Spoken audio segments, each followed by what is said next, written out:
राज्य में non technical पदों पर भर्ती के लिए एक ही टेस्ट देना होगा। इसके आधार पर सभी विभागों में भर्ती कर दी जाएगी।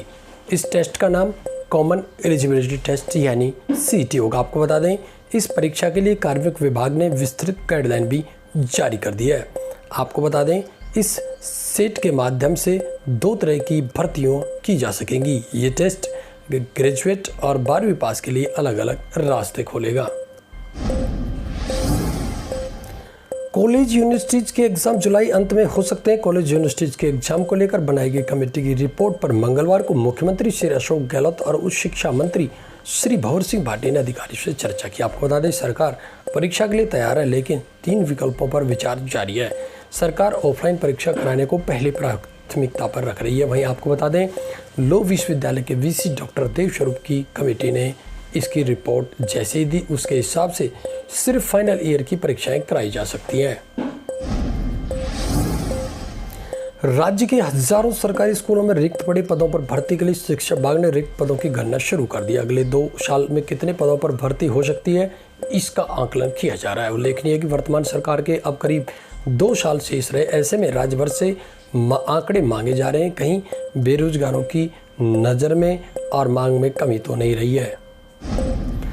एक और केंद्र सरकार ने 1 जुलाई से केंद्रीय कर्मचारियों को वेतन के साथ डीए की 3 बकाया किस्तों के भुगतान की घोषणा कर दी। वहीं आपको बता दें, राज्य सरकार ने कर्मचारियों पेंशन को 1 जुलाई से बकाया महंगाई भत्ता देने पर अब तक कोई निर्णय नहीं लिया। प्रदेश में 8 लाख से ज़्यादा राज्य कर्मचारी तथा 3.25 लाख पेंशन भोगी 1.5 वर्ष से लंबित इस डीए का इंतजार कर रहे हैं। स्कूल परीक्षाओं के रद्द होने और नीट जेईई के आयोजन के विरोध के बीच कोई भी प्रतियोगिता परीक्षा इस साल कैंसिल नहीं होगी। शिक्षा मंत्रालय ने कहा है कि जेईई मेन के 2 बचे हुए सेशन और medical entrance exam NEET UG की तारीखों पर जल्द फैसला लिया जाएगा। शेड्यूल का रिव्यू किया जा चुका है। आपको बता दें कि जेईई मेन के दोनों बचे सेशन और नीट अगस्त में होंगे। राजस्थान अध्यापक पात्रता परीक्षा 2021 के लिए राज्य सरकार की ओर से आर्थिक रूप से कमजोर वर्ग के अभ्यर्थी आज से ऑनलाइन आवेदन कर सकते हैं। ये अन्य आरक्षित वर्गों के समान अधिकतम आयु सीमा में छूट दिए जाने के संबंध में लिए गए निर्णय के अनुरूप रीट परीक्षा के लिए पात्र होंगे। आपको बता दें, ईडब्ल्यूएस वर्ग के अभ्यर्थी 21 जून से 5 जुलाई की रात्रि 12 बजे तक पूर्व में निर्धारित शुल्क के साथ ऑनलाइन आवेदन कर सकेंगे। परीक्षा आगामी 26 सितंबर को रविवार को 2 पारियों में आयोजित की जाएगी। प्रदेश के सरकारी स्कूलों में 8वीं कक्षा तक के बच्चों को यूनिफॉर्म निःशुल्क दी जाएगी। राज्य सरकार ने आज टीई एक्ट के तहत इसकी अधिसूचना जारी कर दी है। मुख्यमंत्री ने बजट में इसकी घोषणा की थी। इस निर्णय से करीब 60 लाख विद्यार्थियों को फायदा होगा। शिक्षा विभाग ने पहली से 12वीं कक्षा के विद्यार्थियों को ऑनलाइन क्लासेस शुरू कर दिया। हालांकि ग्रामीण इलाकों में जहाँ इंटरनेट कनेक्टिविटी नहीं है, वहाँ के स्टूडेंट्स को ऑनलाइन क्लासेस छोड़ना विभाग के लिए बड़ी चुनौती होगी। इसके अलावा कई स्टूडेंट्स और उनके अभिभावकों के पास स्मार्टफोन भी नहीं है। विभाग की ओर से आकाशवाणी, शिक्षावाणी, दूरदर्शन और शिक्षा दर्शन, व्हाट्सएप, स्माइल 3 के अंतर्गत ऑनलाइन पढ़ाई कराई जाएगी। शिक्षा विभाग ने तय किया 10वीं और 12वीं बोर्ड परीक्षा का फार्मूला 45 दिनों के अंदर जारी होगा परीक्षा परिणाम। आपको बता दें, कमेटी की रिपोर्ट को राज्य शिक्षा मंत्री डोटासरा ने हरी झंडी भी दे दी है।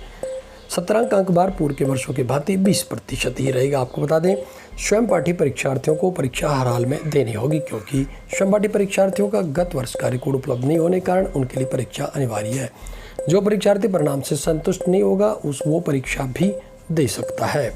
आपको बता दें, 8वीं 10वीं के रिजल्ट की यदि बात करें तो 8वीं के 45%, 9वीं के 25% और 10वीं के 10% अंकों का वेटेज रहेगा। वहीं 12वीं की बात करें तो 10वीं के 40%, 11वीं के 20% और 12वीं के अंकों का 20% वेटेज परीक्षा परिणाम में रहेगा। इस आधार पर बोर्ड ने ये फार्मूला तय किया, जिसके मुताबिक विद्यार्थी का परीक्षा परिणाम अंतिम रूप से घोषित किया जाएगा।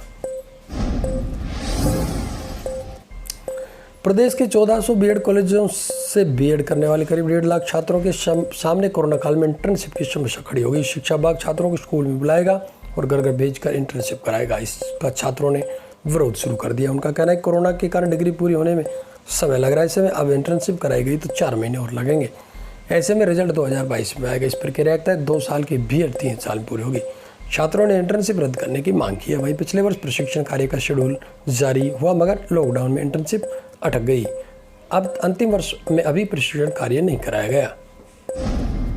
तो दोस्तों ये थी आज शिक्षा बाग से जुड़ी कुछ बड़ी खबरें। शिक्षा बाग से जुड़ी प्रत्येक बड़ी अपडेट के लिए लगातार आप बन रहे हैं हमारे साथ में। प्रत्येक बड़ी खबर का नोटिफिकेशन लगातार आप तक पहुंचता रहे, इसके लिए आप चैनल को सब्सक्राइब अवश्य कर ले। आज की इस वीडियो में साथियों बस इतना ही। नमस्कार।